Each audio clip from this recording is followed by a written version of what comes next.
Be'ezrat Hashem, Shabbat qui vient, nous avons un rajout dans la paracha, c'est-à-dire à part la lecture du texte de la semaine, qui sera parachat cette fois Pekoudé, nous rajoutons à la fin ce passage qui est Zachor et Asher asa lecha Amalek, souviens-toi de ce que tu as fait à Amalek, Bederech Yetzetre Mitzrayim, quand vous étiez en route après la sortie d'Égypte.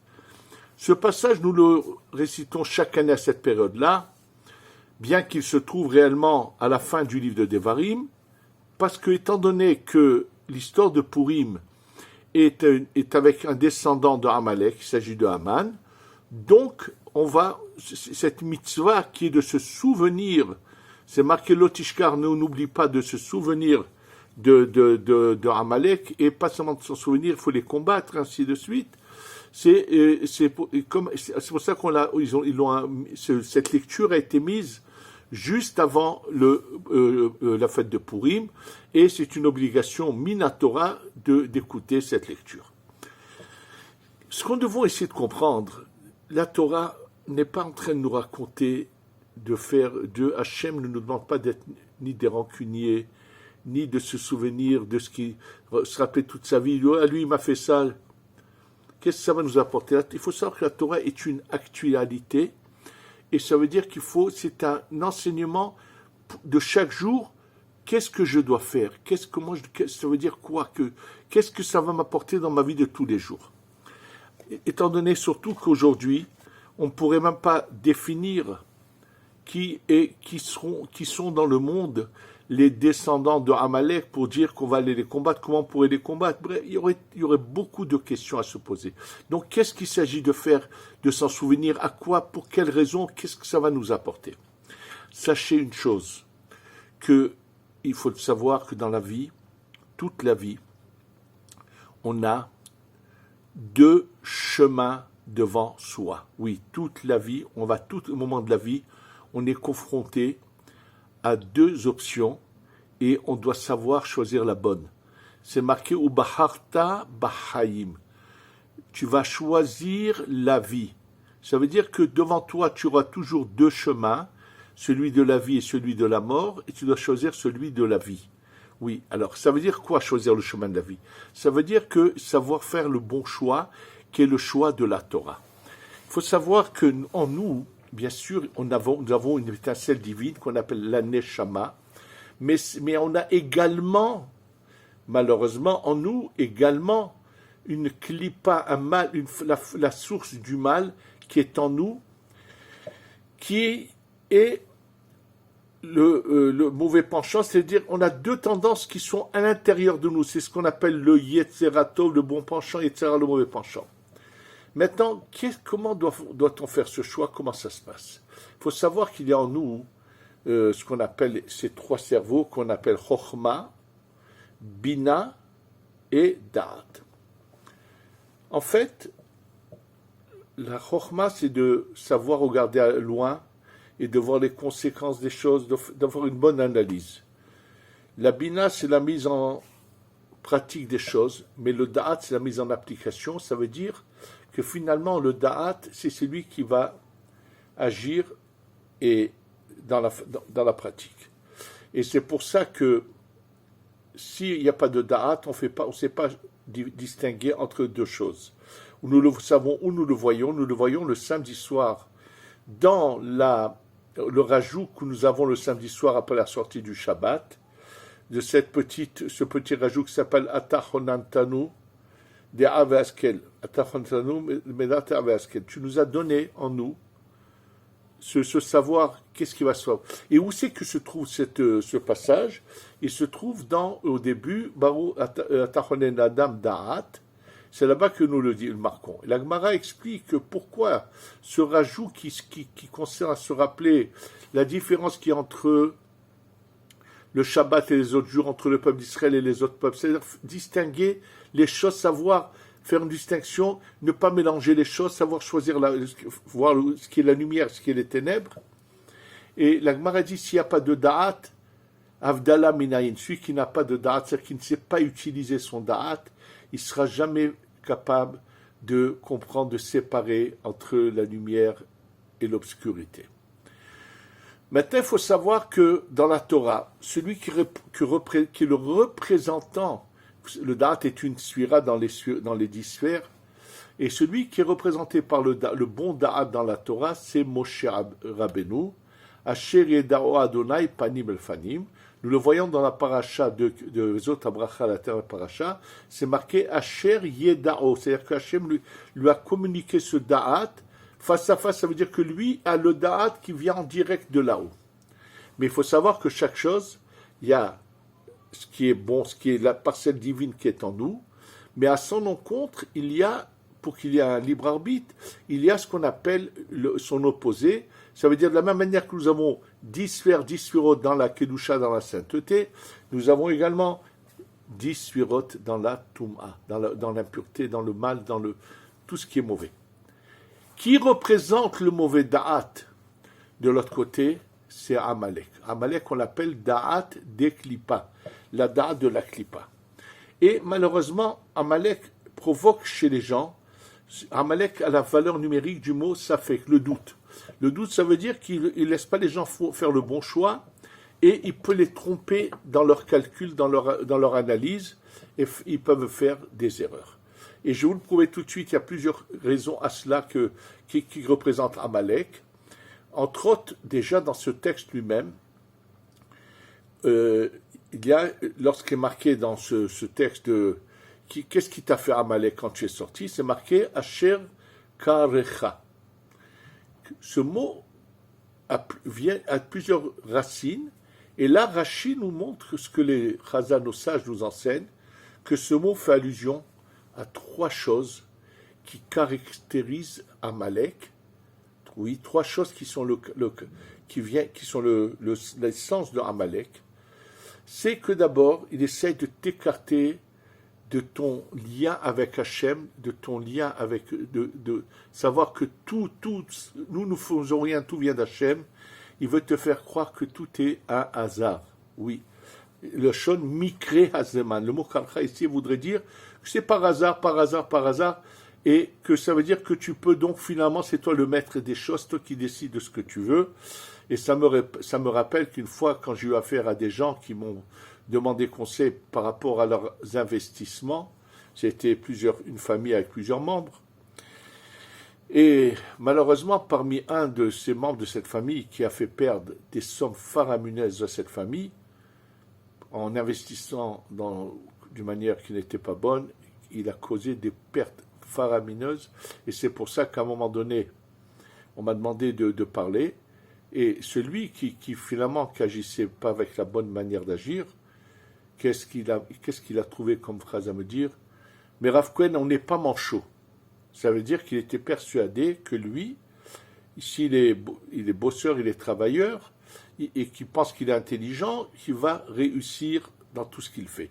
Et c'était là son erreur, et c'est d'ailleurs cela qui a fait qu'il a causé des pertes considérables, des investissements qui ont finalement été perdus, parce qu'il était persuadé que lui, c'est lui qui fait les choses. Et ça, il faut savoir que malheureusement, c'est l'esprit de Amalek, c'est le mauvais, ce mal qui est en nous et qui nous fait mal penser. C'est pour ça que dans le Da'at derrière, c'est un cervelet qui est partagé en deux.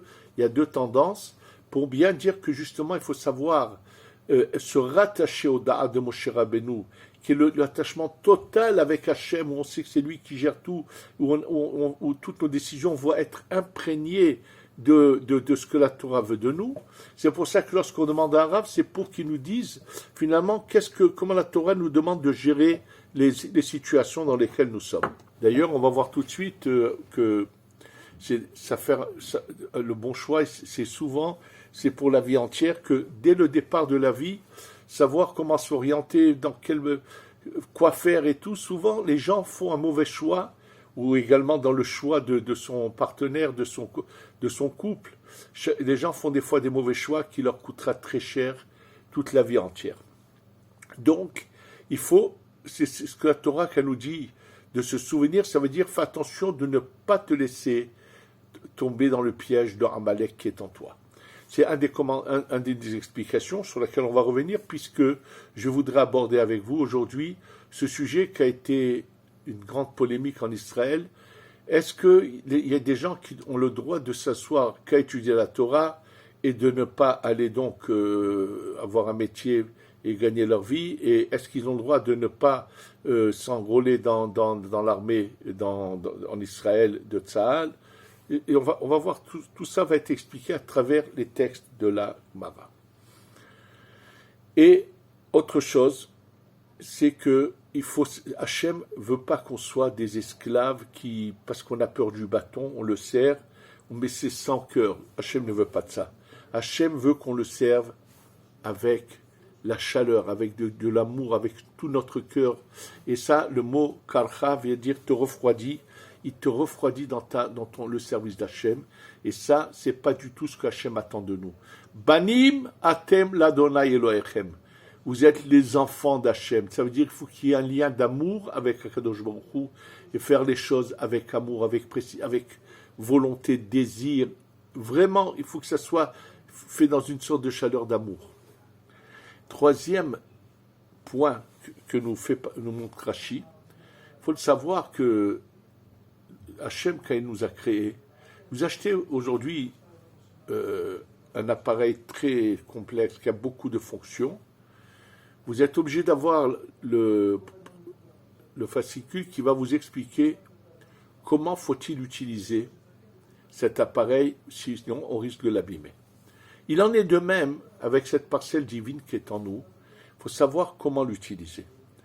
Alors il faut savoir qu'il y a en nous donc ce point qui est positif, qui est bon, qui est l'étincelle divine, mais il y a toujours ce côté mauvais qu'on appelle comme le chimpanzé qui veut imiter l'homme. Ça veut dire que le mal de Amalek est comparé au chimpanzé.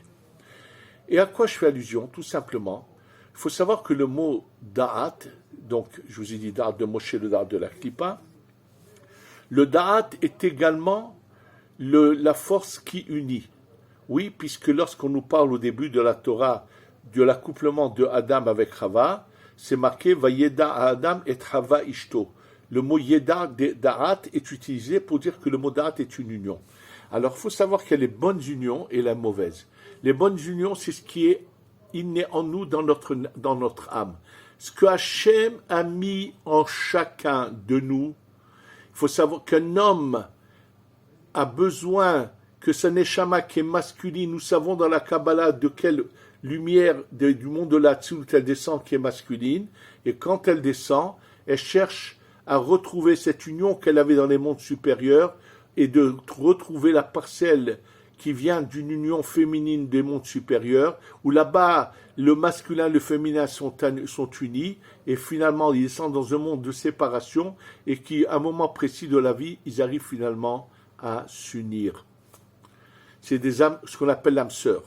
Oui, c'est comme ça que... Et ça, c'est les bonnes unions. Alors, qu'est-ce qu'a fait le chimpanzé de l'autre côté? C'est ça, Amalek. Et c'est marqué, c'est Rashi qui vous pouvez le regarder dans Rashi dans la Torah. Amalek, l'emplacement où vivait l'origine de Amalek était très loin du campement d'Israël dans le désert du Sinaï. Mais il avait le mal inné en lui et il a pris c'est-à-dire une armée avec des jeunes, avec beaucoup il les a emmenés. Il s'est installé pas très loin du campement. Et une des choses qu'il a fait, il prenait des jeunes, il les envoyait se promener dans le campement du peuple d'Israël et essayer de devenir amis avec les jeunes, s'est rencontré, parlé. Il a fait pénétrer donc sa jeunesse à lui, mais qui était mauvaise, pourrie dans son essence même, puisque eux sont la racine du mal. Et qu'est-ce qu'ils ont cherché à leur faire pénétrer dans le peuple d'Israël? Rachid le dit, l'homosexualité. Oui. Que personne ne dise qu'il est né comme ça avec cette tendance. C'est faux. Il a en lui une étincelle divine qui vomit cela et qui a besoin d'une union avec son âme sœur qui est une femme. Et toutes ces mauvaises unions viennent de la clipa de Amalek, sont pour ça que c'est complètement interdit, et que lorsque la Torah, quand elle parle de ça, elle dit To'evahu.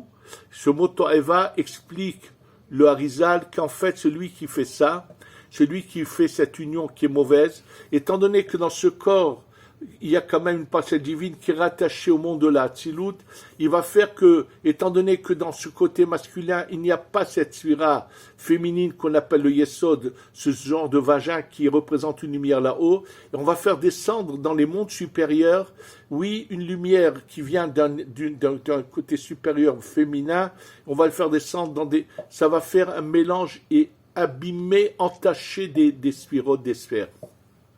C'est ça la conséquence. Et c'est là le malheur que provoque, que fait Amalek. Ça fait partie donc, c'est la troisième définition du Amalek. Et c'est ça ce qu'on doit... Timhe et zecher Amalek. Efface le souvenir d'Amalek. Efface, détruis le mal. Il faut que le mal disparaisse et qu'il n'y ait que le bien qui domine et qui soit répandu dans le monde. Donc on doit savoir faire un choix. Maintenant, on va revenir à ce sujet que je vous ai dit au départ. Comment chacun doit orienter sa vie et faire le bon choix pour réussir sa vie. Alors là, on va voir tout de suite, je vais vous citer 2 endroits dans la Gemara où apparemment il y aurait même une contradiction. Première citation, c'est dans le traité de Berachot, donc premier traité du Talmud, page 35, où il est parlé explicitement de la personne. Qu'est-ce que devrait faire une personne? Doit-elle se donner uniquement à l'étude de la Torah ou elle doit également savoir s'arrêter pour aller gagner sa vie? Alors cette discussion se trouve entre 2 Tanaïm, 2 Rabbanim, Rabbi Yishmael et Rabbi Shimon ben Yochai.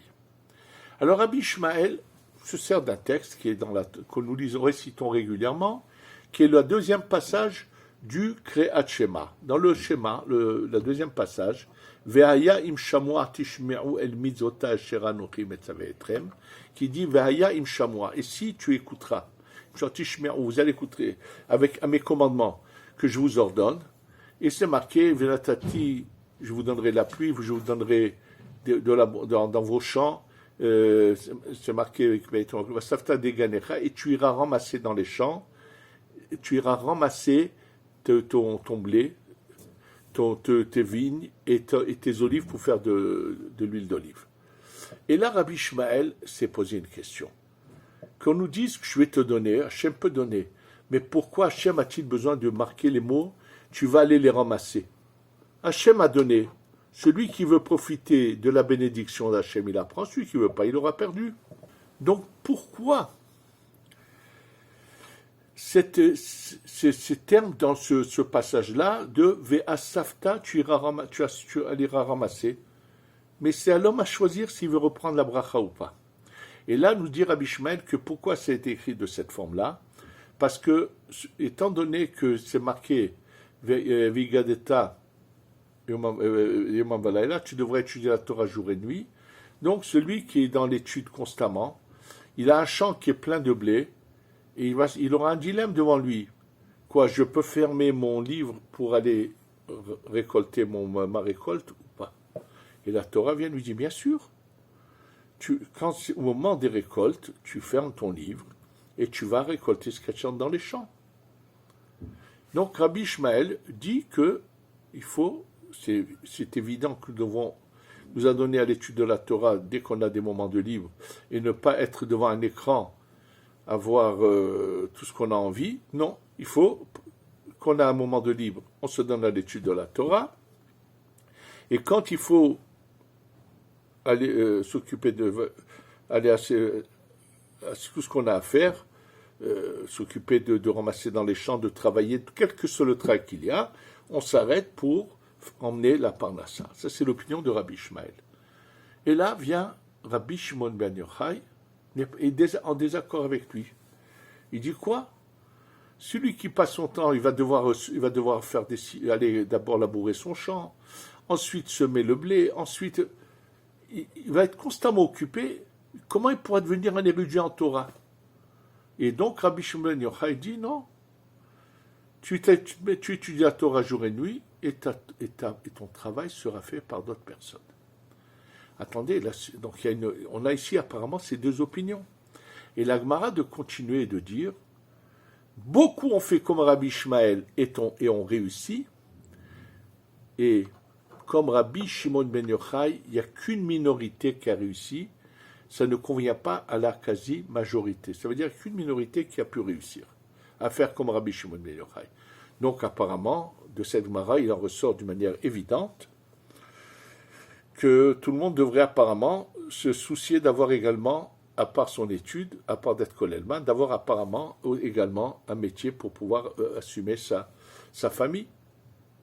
Le problème, c'est que je vais tout de suite vous citer une autre Gemara qui contredit totalement cela. L'autre Gemara se trouve dans le traité de Ta'anit, page 21. La Gemara nous parle là-bas de deux rabbanim, Rabbi Yochanan et Ilfa. Bien sûr, deux géants de la Torah. Rabbi Yochanan fait partie des derniers Tanaïm premiers Amoraïm, avec son ami Ilfa. Et il faut savoir que Rabbi Yochanan avait reçu un héritage fabuleux de ses parents et qu'il a petit à petit tout vendu que pour étudier la Torah. Et malgré tout, ils arrivent tous les deux à une situation où ils sont dans la misère. Ça veut dire qu'il faut que à chaque fois des gens leur donnent quelque chose, mais ils sont dans la misère. Et un beau jour, ils se sont posé la question, est-ce qu'ils doivent rester comme ça dans cette situation de misère, ou devraient-ils peut-être aller dans un lieu où ils pourraient trouver un travail, parce que là où ils habitaient, dans cette petite ville où ils habitaient, il n'y avait aucune option pour eux d'avoir quelque chose qui leur permettrait de gagner leur vie. Donc ils ont décidé dans un endroit où il y a plus d'options, une plus grande ville, et ils ont pris donc un sandwich, ils ont pris la route, ils marchaient, puis au moment où le soleil était un peu fort, il fallait s'arrêter pour manger. Ils ont trouvé un vieux mur sur la route d'une ancienne maison où il y avait de l'ombre, ils se sont assis à l'ombre et ils se sont mis à manger. Pendant qu'ils mangeaient, Rabbi Yochanan entend une voix derrière lui. Ce sont deux anges. Il entend un qui dit à l'autre, viens, on jette ce mur sur ces deux personnages-là et on les tue parce qu'ils ont laissé ce qui est l'existence de la vie pour, malheureusement, faire ce qui est de passager, pour s'occuper de la vie passager. Ça veut dire qu'ils ont laissé la Torah qui est quelque chose d'éternel pour la vie passagère qui est la vie dans ce monde. Et là, l'autre ange lui dit non, ne les tue pas, il y en a un qui a son mazal, son heure est bonne pour lui. J'avais oublié de vous dire qu'avant de prendre cette décision, Rabbi Yochanan et Ilfa, ils avaient trouvé un verset dans la Torah où c'est marqué qu'il lo yiyeh bechaevion. Il ne faut pas qu'il y ait de misérables chez vous. Bon. Donc, à partir de quoi ils avaient pris cette décision, puisque la Torah dit qu'il ne faut pas qu'il y ait de misérables, donc on va aller. Et là, Rabbi Yochanan se tourne vers Ilfa et lui dit, est-ce que tu as entendu quelque chose? Il lui dit non. Alors Rabbi Yochanan comprend que ça le concerne. Il dit à Ilfa, écoute, moi, j'ai changé d'avis, je fais demi-tour, je retourne où on était. Et je vais appliquer un autre verset dans la Torah, qu'il est impossible qu'il n'y ait pas des misérables sur terre. Voilà. Donc Ilfa n'est pas d'accord, continue son chemin, Rabbi Yochanan fait demi-tour. Et voilà que lorsque Rabbi Yochanan arrive dans la ville où il habitait avant, qu'il avait il y a quelques heures quitté, il voit qu'on est en train de chercher son ami Ilfa et lui-même. On lui dit où il est, il leur dit, bon, lui il est parti assez loin, il est parti, il ne reviendra pas de sitôt. Pourquoi? Entre-temps, dans cette ville, le rave de la ville est décédé et la communauté cherchait un autre rave. Alors, à l'origine, eux voulaient prendre plutôt Ilfa, mais comme il n'était pas là, ils ont pris Rabbi Yochanan. Et là, Rashi ramène que lorsqu'il prenait un rave, il prenait quelqu'un comme rave, on lui donnait, tout le monde lui donnait des dons pour qu'il ait accumulé une certaine somme d'argent qui lui permette de vivre aisément, de manière qu'il soit dépendant de personne. Bref, donc Rabbi Yochanan s'est retrouvé finalement à continuer son étude de Torah sans être dans le besoin. Bon, c'est ce que il y a la suite là-bas, lorsque plus tard Ilfa est venu. Bref, la question est que apparemment ces deux rabbanim, qu'est-ce qu'ils ont fait? Ils ont pris finalement, ils ont opté pour l'option de Rabbi Ishmael, qui lui tolère de faire un choix qu'il faut absolument également se soucier de faire vivre sa famille, de vivre honorablement et aisément. Pourquoi donc un ange du ciel vient pour les tuer? Qu'est-ce qu'ils ont fait de si grave? Ils se sont appuyés sur l'opinion de Rabbi Ishmael. Alors sachez que la réponse, je vais vous la donner tout de suite, et je vais vous citer les paroles de Zecher Tzadik, le Rav Ben Sion Abba Shaul.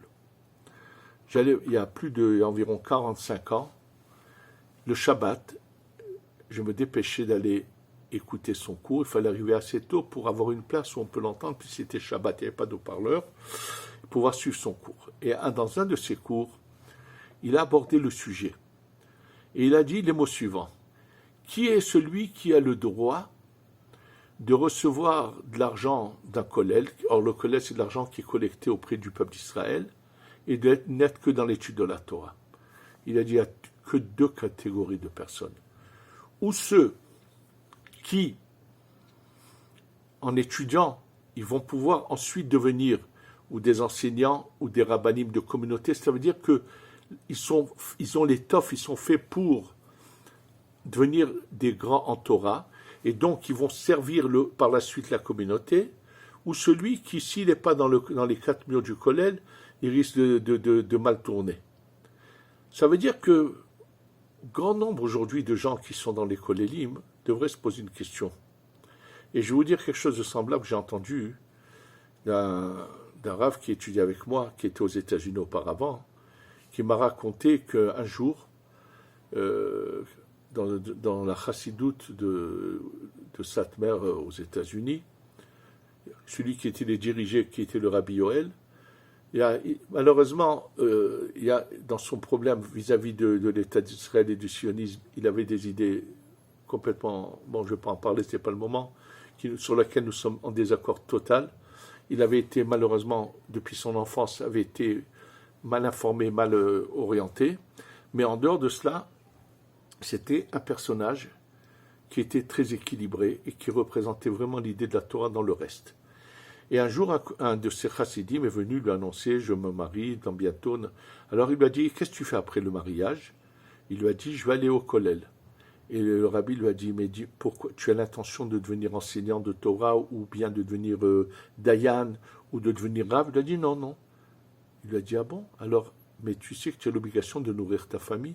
Si tu n'as pas l'intention d'avoir un futur uniquement à servir, qui soit au service du peuple d'Israël avec la Torah, eh bien après le mariage, tu vas aller travailler et également fixer des moments de Torah. » C'est ce que représente le Rabbi Ben a dit. Sachez que, de nouveau, le bon choix, c'est de se connaître. Rabbi Ishmael représente la grande majorité. La grande majorité ont une âme en eux qui leur a été donnée pour être de bons juifs au service d'Hachem en fixant des moments de Torah. Il y a une minorité qui ont des âmes comme celle de Rabbi Shimon ben Yochai, comme celle de ceux qui ont transmis la Torah, qui l'ont enseignée, et ainsi de suite, qui ont une âme particulière qui leur a été donnée pour l'exploiter et être les intermédiaires entre Hachem et le peuple. Donc en fait, c'est pour ça que la Mara dit, la majorité ne peut pas faire comme Rabbi Shimon, il n'y a qu'une minorité. Mais celui qui a une âme d'une si grande force, si grande lumière, ne peut pas dire, moi je ne vais pas étudier, je vais aller plutôt travailler. Non, toi tu as reçu un potentiel pour faire quelque chose. Et c'est pour ça qu'on a voulu punir Rabbi Yochanan et Ilfa, parce qu'eux avaient un potentiel que n'avaient pas les autres, malgré qu'ils étaient dans la difficulté, de devoir persévérer. Et finalement, la délivrance est arrivée finalement comme ça s'est passé. Donc, ça aussi, c'est une manière de savoir se connaître pour savoir bien choisir son avenir. Et ne pas penser qu'on doit imposer à tout le monde de faire comme Rabbi Ishmael ou de penser qu'on doit imposer à tout le monde de faire comme Rabbi Shimon Yochai. Non. On doit, quand un rav, il a devant lui quelqu'un, chaque cas doit être étudié et de savoir cette personne, quel est son potentiel, vers où la diriger. Et automatiquement, ça enlèverait tous les problèmes. Ça veut dire que tout celui qui n'a pas ce potentiel d'arriver à devenir un jour quelque chose, et qui pense qu'il faut que toute sa vie va rester dans un kollel, non. Et c'est sûr que dans ce cas, il devra également aller s'enrôler dans l'armée et faire son service comme tout le monde. Il n'y a qu'une minorité qui est d'élite, qui ont une étoffe pour être au service d'Hachem, qui vont être dans l'armée d'Hachem, à qui il y a cette tolérance d'être uniquement à étudier, mais il faut qu'ils utilisent leur potentiel pour ensuite, et c'est eux uniquement à qui on peut donner une dérogation, puisque eux, ils vont faire comme ce qui s'est passé dans la guerre contre Amalek, où il y avait Moshe était en haut, combattait les forces négatives en haut, et Yoshua était sur le terrain. Donc cette minorité représente un peu Moshe qui se bat contre le mal là-haut, pour que ceux qui sont sur le terrain réussissent. Et donc, c'est toute la vie qu'il faut savoir faire le bon choix. Et celui qui sait faire le bon choix peut réussir et réussira. Face à Hachem, qu'on sache écarter de nous la clipa d'Om Amalek, qu'on fasse le bon choix, et que cela nous amène bientôt la venue du Mashiach, qui finalement, ça sera la révélation de Moshe. Mashiayahu Sheyeh, c'est les premières lettres, c'est Moshe. Agoel Arishon Agoel Acharon, Moshe va se révéler et va nous aider avec le bon Da'at à passer l'étape d'après, et qu'on ait bientôt la Géoula Shlema, Shetigavu Mashiach Tzidkenu Bimera B'Yamenu, Amen V'Amen.